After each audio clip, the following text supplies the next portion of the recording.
Hola mundo, en este video vamos a hablar sobre tres temas importantes y uno de esos temas es, la principal razón por la cual estamos creando y llevando este curso. Los tres temas a los que me refiero son contenido generado por el cliente, contenido generado por el servidor y también vamos a hablar de contenido estático. Vamos a empezar hablando sobre contenido generado por el cliente o Client-Side Generation en inglés. Cuando estamos hablando de Client-Side Generation, estamos hablando de que el contenido de una página se renderiza en el navegador utilizando JavaScript. Entonces, en un request a un servidor web, aquí tenemos pues lo que es un browser, un cliente y aquí el servidor web. Entonces, cuando el cliente realiza el request al servidor web, el servidor web devuelve un documento HTML y este documento HTML es muy básico, pero dentro de ese documento tenemos un enlace a uno o más archivos JavaScript que se encargan de renderizar el resto del sitio utilizando el navegador, utilizando JavaScript. Esta es una estrategia relativamente reciente que se volvió popular por librerías como Angular, como React y como Vue, principalmente porque este tipo de aplicaciones emulan un poco más el comportamiento de aplicaciones nativas que vemos en celulares o que vemos en computadoras de escritorio.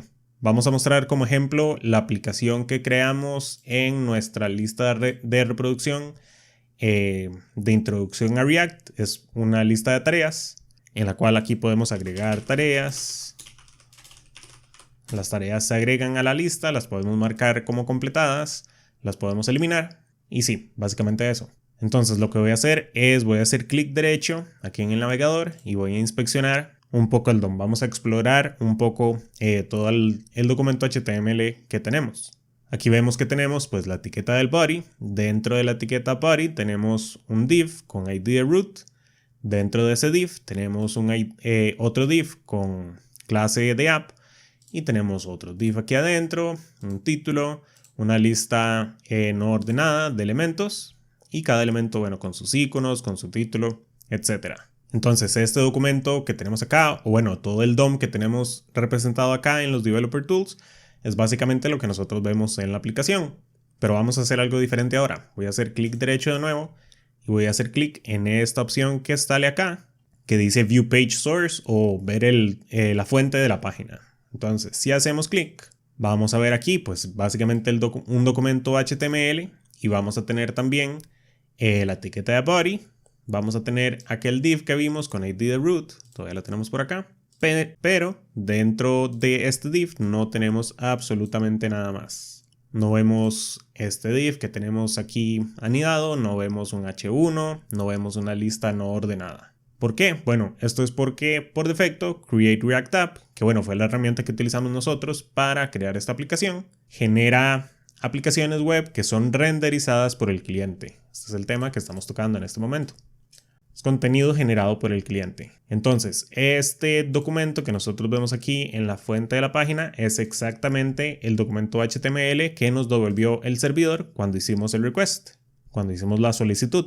Pero si vemos por acá, vemos que tenemos de hecho varias etiquetas de script con enlaces a diferentes archivos JavaScript y son estos archivos los que se encargan de crear y renderizar el resto del contenido, el resto de los elementos que vimos en los Developer Tools. Vamos a hablar un poco de las ventajas y las desventajas de esta estrategia. Las principales ventajas es que las transiciones entre páginas suelen ser más rápidas. Esto sucede porque, al menos en términos generales, esos archivos de JavaScript vienen ya con todas las rutas preparadas, con todos los elementos generados. Entonces, hacer transiciones entre páginas es súper rápido. La excepción sería, si implementamos algún tipo de lazy loading, en ese caso las transiciones podrían ser un poco más lentas. Otra ventaja es que tenemos una robusta selección de librerías de JavaScript. Ya vimos que esta estrategia de generación de contenido pues se hizo famoso por Angular, por React y por Vue. Si hablamos un poco de las desventajas, el SEO no suele ser tan fácil de implementar correctamente en páginas que tienen contenido generado por el cliente. Si vemos aquí en el page source de nuevo, recordemos que solo tenemos un div, o sea que no viene todo el documento HTML completo, y los web crawlers de Google normalmente no ejecutan código de JavaScript, al menos no inicialmente. Entonces lo único que vería ese web crawler de YouTube sería que esta página nada más tiene un div. Entonces, ¿para qué vamos a promocionar páginas? ¿Para qué vamos a poner páginas arriba en la lista de resultados de Google que no tienen en realidad ningún tipo de contenido? Otra desventaja es que normalmente la carga inicial de una página podría tardar más, ya que hay que cargar todo ese contenido a través de JavaScript. Y no solo eso, sino que además tenemos que incluir en esos archivos de JavaScript todo lo que es el código de la librería que estamos utilizando para nuestra aplicación. Ok, eso es contenido generado por el cliente. Vamos a hablar ahora de contenido generado por el servidor. Con esta estrategia, cuando un browser realiza un request a un servidor web, este servidor web es el que se encarga de realizar todas las operaciones necesarias para generar todo el documento HTML, y ese documento HTML ya completo se envía de vuelta al cliente o al navegador. Una de las librerías de JavaScript más populares actualmente que nos permiten generar contenido desde el lado del servidor es Express. Express, bueno, no solo nos permite crear web APIs con las que podemos interactuar, por ejemplo, con este tipo de aplicaciones de React, sino que también podemos crear aplicaciones web completas generadas desde el mismo servidor sin la necesidad de implementar una librería cliente, una librería que corra en el navegador. Si hablamos de ventajas, pues el SEO tiende a ser mejor que en aplicaciones renderizadas por el cliente. Básicamente por la misma razón que el contenido ya viene del servidor, con todo el documento HTML completo, todos los elementos generados, lo que tiende a ser un poco más compatible con los web crawlers de Google. Y además la carga inicial de la página suele ser un poco más rápida, pues ya que es solo necesario enviar la información relevante para esa página en específico que estamos viendo.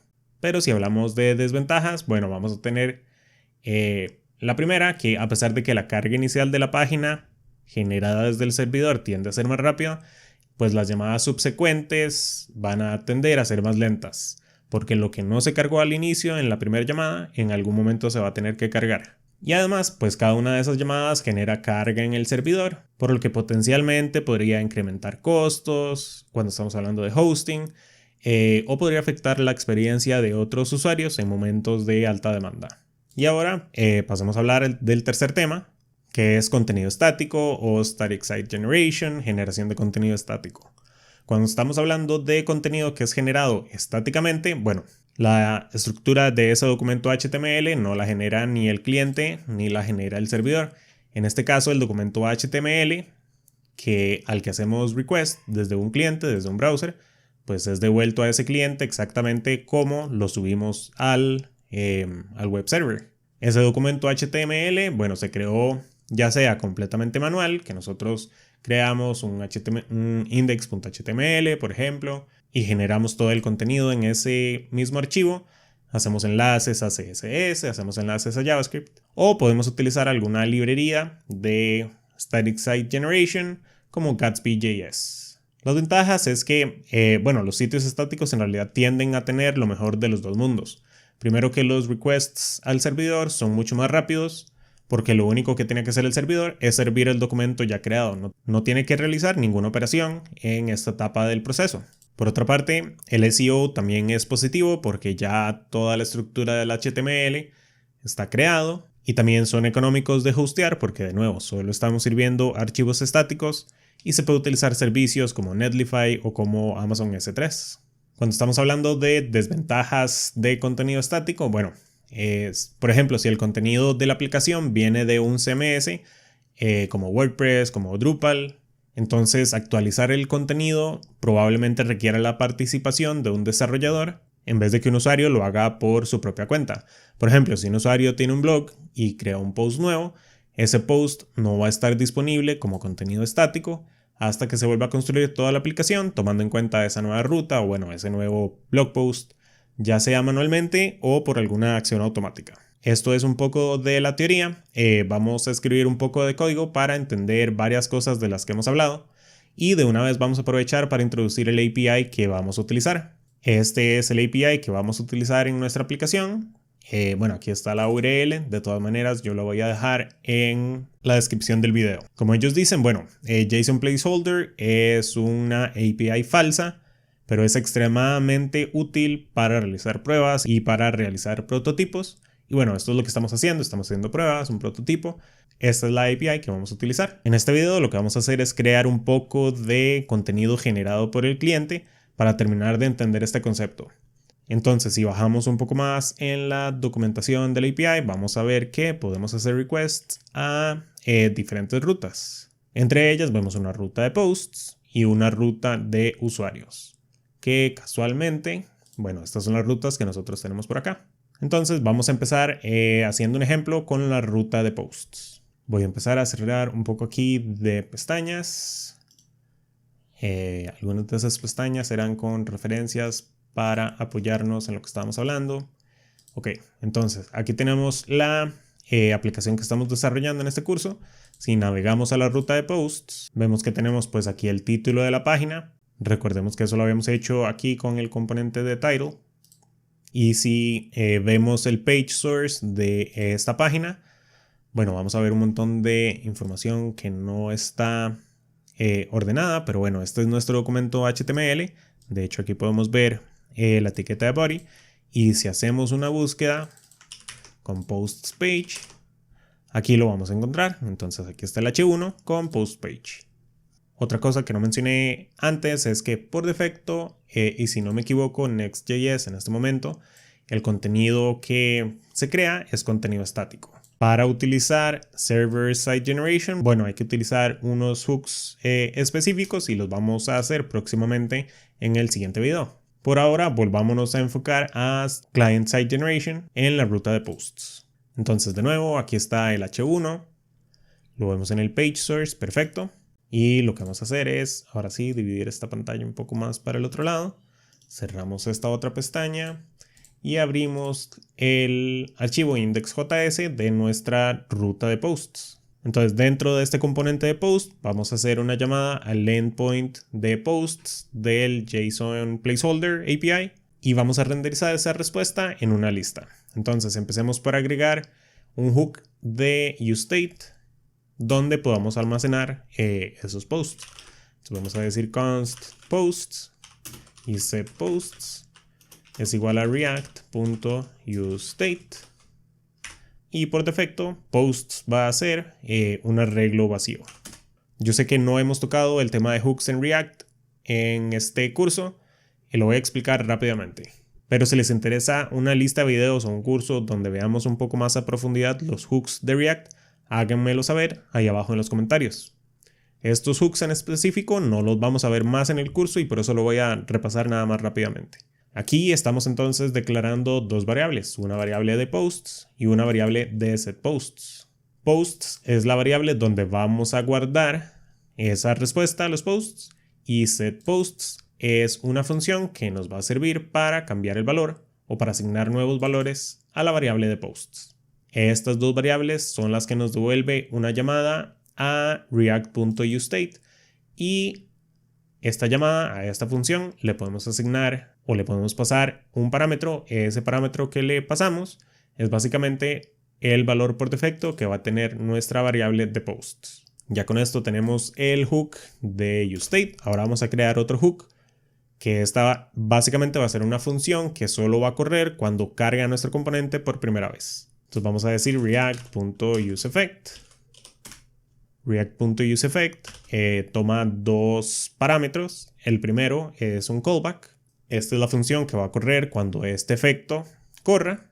Entonces vamos a declarar aquí una función flecha. Y el segundo parámetro corresponde al arreglo de dependencias, o sea, cada cuánto o cuándo vamos a correr este useEffect.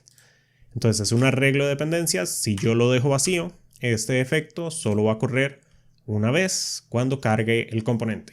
Entonces dentro de nuestro callback voy a primero declarar una función asincrónica. Entonces voy a decir que const fetchPosts, por ejemplo, es una función asincrónica.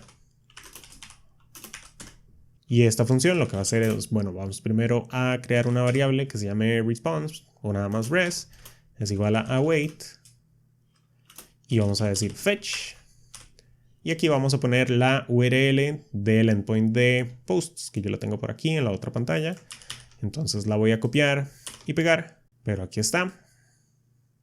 Es la misma que habíamos visto en la documentación. Y ahora voy a decir que const new posts es igual a res.json para convertir esa respuesta en un JSON, y tenemos que incluir aquí el await. Y por el momento lo que va a hacer es hacer un console log de new posts. Entonces voy a decir new posts y por acá new posts. Lo que me falta en este momento, solo para ver si todo está funcionando, es, bueno, llamar a esta función. Entonces voy a decir por acá fetch posts. Fetch posts. Entonces repasemos. Este efecto va a correr solo cuando carga nuestro componente de posts. Cuando corre este efecto, bueno, vamos a declarar una función y después de declararla vamos a llamar a esa función. Entonces voy a guardar por acá y vamos a abrir la consola. De hecho voy a poner esto abajo, aquí. Abrimos la consola y vemos que tenemos aquí el console log de new posts y, bueno, básicamente la respuesta nos devolvió 100 posts diferentes. Aquí podemos ver un poco la estructura. Cada post tiene un body, tiene un ID, tiene un título y tiene el user ID del usuario que lo creó. Aquí tengo un error que dice que cada hijo en una lista debería tener un key único. Bueno, antes de empezar a grabar hice un par de pruebas para confirmar que todo estuviera funcionando. Tal vez este console log es de ese momento. ¿Qué pasa si hago aquí un refresh? Ajá. Entonces cuando hago refresh nada más tengo los new posts.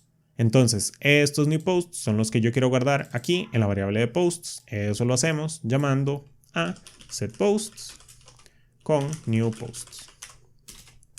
Ahora todos esos posts los vamos a tener guardados en esta variable. Entonces debajo de nuestro title vamos a renderizar todos esos posts. Lo que voy a hacer es que voy a crear un div y dentro de este div vamos a abrir corchetes y vamos a decir que post.map. Vamos a hacer un mapeo en cada uno de esos posts y por cada post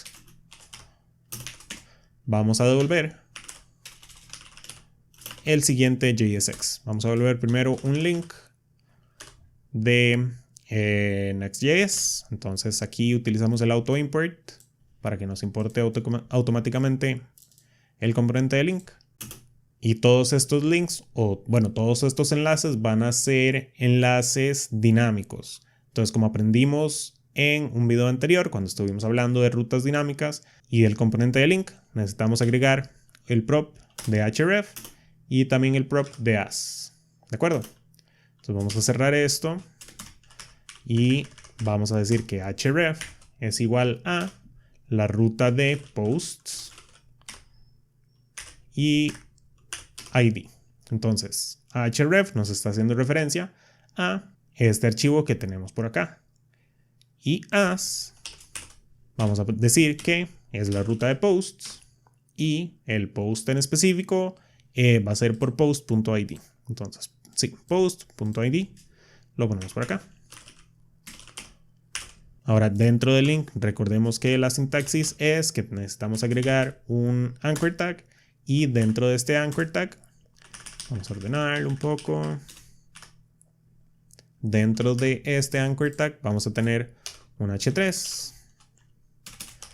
Vamos, h3 y un párrafo. Dentro de este h3 lo que vamos a mostrar es, bueno, el título del post. Entonces pongamos post.title y dentro del párrafo vamos a tener post.body. Si guardamos y lo hicimos todo bien, deberíamos ver una lista de 100 posts entonces renderizados en nuestra página. Entonces voy a guardar y vamos a refrescar por acá y parece que hay algo mal. Es que hicimos clic en uno de los posts sin darme cuenta. Entonces de vuelta a la ruta de posts y ahora sí, aquí tenemos toda la lista de posts. Vamos a hacer esto un poco más grande. Tenemos toda una lista de posts con título y con body. Y ahora sí, tenemos el error que vimos anteriormente, que cada hijo en una lista que renderizamos en React debería tener un prop de key único. Hagamos eso. No sé si hay que ponerlo al link o al anchor tag. Intentamos con el link primero. Y vamos a decir que el key va a ser post.title. Bueno, veamos, ya no me acuerdo si tenían un ID. Digamos post.id y refrescamos. Ajá, desapareció el error. El key va a ser, bueno, cada ID de cada post. Ok, entonces tenemos aquí toda la lista de posts renderizados. Inclusive podemos hacer clic, como ya vimos antes, y navegar, bueno, a la ruta de post con el ID de 6. Pero a pesar de que toda la lista está renderizada, si volvemos a ver la fuente de la página, View Page Source, y voy a hacer esto un poco más pequeño porque ya no cabe, y busquemos aquí, por ejemplo, el post con este título. Si lo busco, no aparece. Y de hecho, si bajo a donde estaba el H1, vamos a buscarlo. H1. Hay un montón de H1s por todo lado, pero el que estamos buscando en específico es este. Entonces, vemos H1 y debajo de este H1 es donde deberían estar todos los posts. Aquí está el título y aquí debería estar este div. Aquí hay un div, pero como vemos está vacío. ¿Por qué? Bueno, porque este contenido fue generado por JavaScript luego de que nos fue devuelto el documento HTML del servidor. Por suerte, Next.js es súper flexible y nos permite generar contenido, ya sea generado desde el servidor, generado por el cliente o contenido estático. Entonces vamos a tratar de evitar de generar contenido por el cliente o desde el lado del cliente, no porque haya nada intrínsecamente malo con esa estrategia, sino porque queremos aprovechar, bueno, la ventaja que con Next.js también podemos generar contenido estático y contenido generado por el servidor. Bueno, y creo que vamos a ir dejando por acá este video. En los videos que vienen vamos a reemplazar este código que escribimos por código que nos permita generar ese contenido, este mismo contenido, ya sea estático o generado por el servidor. En este curso, bueno, vamos a utilizar ambas estrategias, algo que es completamente válido desde el lado de Next.js. De hecho, Next.js llama a este tipo de estrategia cuando tenemos las dos, pues una aplicación híbrida. Una de las estrategias la vamos a usar para los posts y otra estrategia la vamos a usar para los usuarios. Y antes de cerrar, te pido como siempre que si te gustó el video, hagas clic en like, que compartas el video con alguien si crees que le pueda servir y que te suscribas a Webtutoriales para más cursos como este. Nos vemos pronto.